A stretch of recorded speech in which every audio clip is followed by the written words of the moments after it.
Hello everyone, this video is in continuation to our videos on animal kingdom, wherein we are discussing about the various phylums of animal kingdom. So if we have discussed till platyhelminths and we have discussed its examples as well. From this, or you can say in this video, we'll be discussing about eschelminths or the roundworms. They are also known as nemahelminths.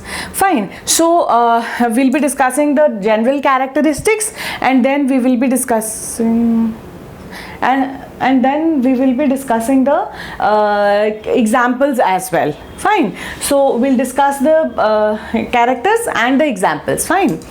Now I have jotted down the few characteristics which are, which were similar in platyhelminths, and now they'll be there in all the phylums which are going to follow.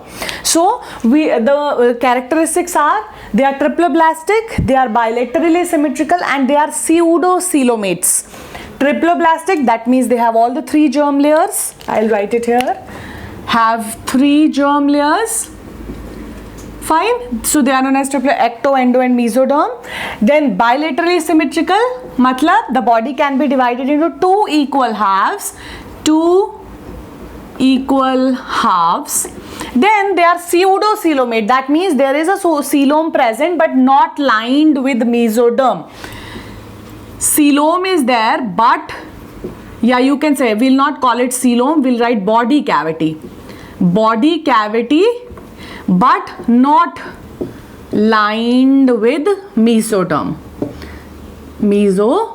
So the cavity which is lined with mesoderm, we call it as a coelom. Now the next characteristic which is seen in roundworms for the very first time is that they have tube within tube type of a body plan. So there it's tube within in tube type of plan. Now this is seen for the first time. I'll just write it here. Seen for the first time. Now after this, the next characteristic which is seen in eschelminths is that their digestive system is complete, or their alimentary canal is complete alimentary canal. That means they have two openings, mouth, and that ends up in anus. So they have a complete alimentary canal with both the openings. So this is the next characteristic of eschelminths. Then talking about their body wall. Body wall in case of eschelminths is divided into three layers. The body wall is further divided into three layers. We'll talk about them. That is, the first layer is the cuticle. Now what is the purpose? Cuticle, we all know, is a kind of thoda sa thick layer. So what is the purpose of cuticle here? It protects it from alimentary juices. Fine, because where is it this Ascaris is present? It is present in the small intestine, which has multiple digestive juices in it. So this cuticle protects it from the to be damaged by those alimentary juices. The second layer is epidermis. And the epidermis here in this case is made up of multinucleate cells. The cells which have multiple nucleus present in them, and they are known as syncytial cells. I'll write with blue pen. Syncytial type of cells. The term is important. What is a syncytial type of a cell? Which has multiple nucleuses present in them. Then the next layer is the muscular layer, and the muscles which are present here are only longitudinal. Longitudinal muscles are present in the muscular layer. So the body wall of Eschalmins is made up of these three layers: cuticle, epidermis and muscular layer. Then after this, the next point is that they show a very important characteristic which we call, as I am writing it with a different pen, it's important, utily. Utily, what do you mean by utily? Utily is a condition in which the number of cells present in one system, number of system which has cells present in one system is fixed. That means by birth, when the ascaris is formed or the roundworm is formed, the number of cells which are present in one system, that is fixed. Suppose there are 10 cells in one system, they'll remain 10 throughout the whole lifespan until the death of Escheriasis. So utily means that number of cells in a system remain same throughout life. Fine, it does not change. Then this is an important feature which is seen only in Escheriasis utily. That is, the number of cells in a particular system remains fixed. It is fixed. It does not change throughout the lifespan. It remains fixed in all the Ascaris. Then they show sexual dimorphism. What is sexual dimorphism? Sexual dimorphism is wherein we can identify, we can physically identify between male and female. So we'll just write it here that male and female roundworm can be distinguished. We'll see how. Fine. So they can be distinguished from each other when we look at them. So this is sexual dimorphism. Then they are monogenetic. Which means they have only one host. Fine. So we have discussed in Taenia solium there were two hosts. In planaria, in Taenia saginata there were two hosts. Leeches, they have two hosts, they are digenetic. But in case of Escheriasis, it is monogenetic, having only one host. Now the infection which is caused here, the cause of infection of Escheriasis, infection can be oral or direct. Fine. And one more additional characteristic is that they are anaerobic. Feed on digested food. They feed on digested food. Also, whatever energy is required. Anaerobic means that they can survive in the absence of oxygen. Because they don't need oxygen, they don't have to perform cellular respiration. The digested food or the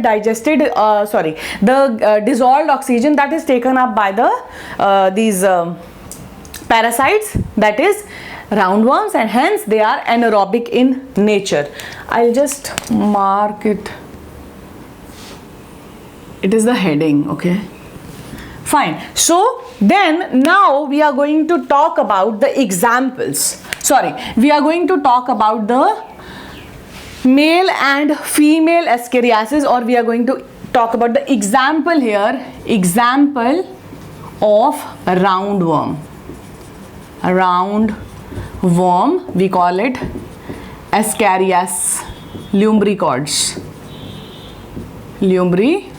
Fine. So its scientific name is Escheriasis lumbricoides. Now we said it shows sexual dimorphism, that is we can physically see and identify between male and female. So how do we do it?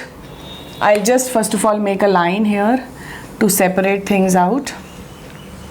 Okay, so now suppose I'm going to make both. This is the male and the female. I'll write also, sometimes kids are not. This is the female. Fine. So these are the sign symbols for males and females. So in the case of a male, if you see the structure, it is bent. at its posterior end, like this. Herein, and if you see the female, it is straight, there is no bend. Plus the male is small in size, whereas the female is long. So clearly we can see the difference, that the males are short and the females are long, plus the males have a coiled posterior end, whereas the females are straight. Now there are some additional structures. This is the mouth. The mouth in case of both, I'll just label it like this, mouth, fine. Then they have an opening here, and this is the excretory opening, or excretory pore, you can say. Excretory pore. Now these are some common features which are found in males and females. Now we are going to talk about some different features. Males have an opening at the posterior end, and this opening is known as cloaca, whereas the females have an opening known as anus. But in case of females, they have an additional opening above the anus, which is known as the genital pore. Genital pore.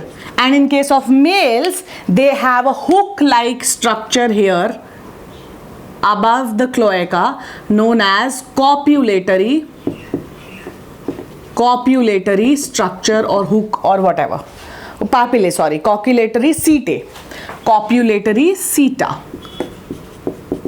Fine. So now we can clearly see that the two structures are similar in both, that is the mouth and the excretory pore. But when we move towards the end, at the end of the male Escherichiasis or roundworms, there is a structure known as cloaca. I'll just write it here.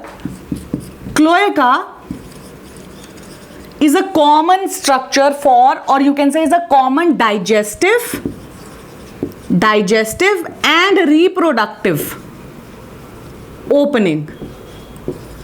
Fine, it's a common opening in case of males, and in case of females they have two different openings. They have anus for as a digestive opening, and they have genital pore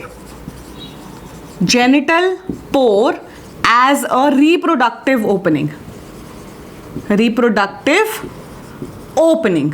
Fine. So males have an additional copulatory seta present here above the cloaca, whereas females, they have two openings. Fine. It's clear till here that cloaca is a common opening for digestive excretion plus reproduction, whereas anus is a separate opening in case of females for digestive opening, and a genital pore for the process of reproduction to take place.